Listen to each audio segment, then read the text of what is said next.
एक गांव में एक छोटे से किसान रहता था जिसका नाम था रामू। वह अपने छोटे से खेत में काम करता था। उसकी जिंदगी बहुत साधारण सी थी और वह कभी भी किसी बड़े बदलाव की उम्मीद नहीं करता था। एक दिन जब वह अपने खेत में काम कर रहा था, उसने अपने पुराने कुएं के पास कुछ चमकती हुई चीज देखी।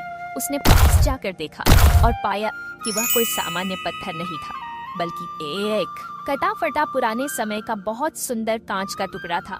वह कांच का टुकड़ा इतनी चमकदार था कि वह उसे देखता ही रह गया। रामू ने उस कांच के टुकड़े को उठाया और घर ले आया। घर के अंदर वह टुकड़ा अचानक उसकी हथेली में गर्म हो गया और एक अजीब सी आवाज आई। तुमने मुझे ढूंढ निकाला।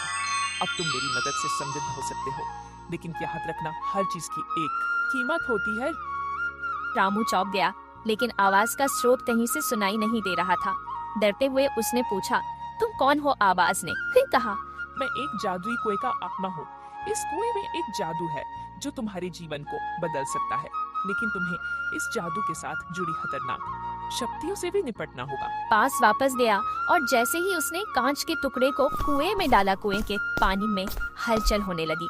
अचानक कुआं एक भयंकर शोर के साथ जलने लगा और उसमें से एक विशाल धुआं उठा। उस धुएं के बीच से एक छाया मूर्ति निकलकर सामने आई, जो एक बहुत बड़े राजा के रूप में रूपांतरित हो गई। तुमने मुझे मुक्त किया। उस राजा ने कहा, अब तुम मुझसे एक इच्छा शक्ति मांग सकते हो। अब तुम मुझसे एक इच्छा शक्ति मांग। रामू ने पहले तो डरते हुए सोचा, फिर अचानक एक ख्याल आया।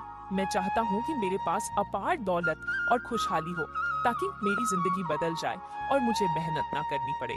राजा हंसा और बोला, तुम्हारी इच्छा पूरी की जाएगी। अगले दिन रामू ने देखा कि उसके छोटे से घर के पास सोने और चांदी के ढेर लगे हुए हैं। हर जगह दौलत ही दौलत दिखाई देने लगी। उसकी ख्वाहिश पूरी हो गई, लेकिन रामू को कुछ अजीब सा लगने लगा। जितना अधिक धन उसे मिल रहा था, उतनी ही अजीब घटनाएं घटने लगी। गांव के लोग उसे देखकर जलने लगे थे और कुछ लोग उसके पास आए और दावा करने लगे कि उन्होंने भी वही कांच का टुकड़ा देखा था। लेकिन रामू के पास इसका कोई जवाब नहीं था और वह अब सोचने लगा कि क्या उसने सही किया था या नहीं। एक रात वह फिर से उसी कुएं के पास गया और राजा से पूछा, क्या मेरे द्वारा किया गया ये चुनाव सही था? राजा ने उसकी ओर घूरते हुए कहा, तुम्हारा चुनाव तुम्हारे भविष्य का निर्धारण करेगा। तुमने जो चाहा वह मिला, लेकिन यह सिर्फ शुरुआत है। रामू डरते हुए बोला, क्या इसका कोई और परिणाम भी है? राजा ने मुस्कुराते हुए कहा, पास क्या है, कोई भी तुमसे खुश नहीं है। तुम अकेले हो, तुम अब धन के गुलाम हो। रामू की आंखों में आंसू थे और उसने महसूस किया कि जो उसने चाहा वह अब बोझ बन चुका था। उसने राजा से कहा, मैं यह सब वापस नहीं चाहता। मैं पहले जैसा साधारण जीवन चाहता हूँ। राजा ने कहा, तुमने पहले क्या चाहा, वही अब तुम्हारा होगा। तुम्हारे पास सब कुछ वापस जाएगा, लेकिन तुम्हें कोई भी जादुई शक्ति नहीं मिलेगी। अगले दिन रामू ने देखा कि सब कुछ वापस सामान्य हो चुका था। उसका खेत पहले जैसा था और उसकी जिंदगी भी वही साधारण थी जैसा वह चाहता था। उसने शांति और संतुष्टि महसूस की, क्योंकि अब उसे समझ आ गया था कि असली खुशी मेहनत में है ना कि धन और ताकत में।